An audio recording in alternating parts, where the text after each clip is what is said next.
Pendant plus de 2 ans, Rémi a été torturé dans une prison chinoise et vous n'en avez sans doute jamais entendu parler. Ce Français de 48 ans s'installe à Guangzhou en 2006. Commerçant dans le textile, il ouvre progressivement plusieurs boutiques de vêtements et exporte ses marchandises dans différents pays d'Europe et d'Asie. Mais le 24 juillet 2019, tout bascule brutalement. Ce matin-là, il arrive au siège de la société depuis laquelle il a l'habitude d'expédier ses colis. Une quinzaine de policiers lui tombent alors dessus et le braquent avec un taser. Menotté, Rémi est embarqué aussitôt au commissariat du district. Après un simulacre de procès pour trafic de drogue basé sur des preuves truquées, il est condamné à la réclusion criminelle à perpétuité, puis incarcéré pendant plus de 2 ans.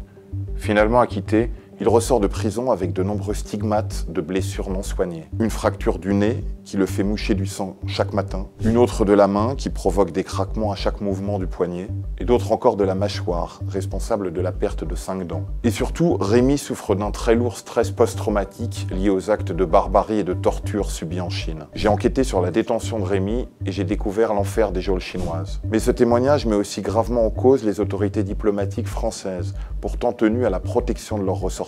Car s'il a bien reçu plusieurs visites consulaires durant sa détention, Rémi n'a jamais bénéficié du moindre soutien matériel ou juridique. Pour découvrir l'histoire de Rémi, vous pouvez lire mon enquête sur le site de Libération.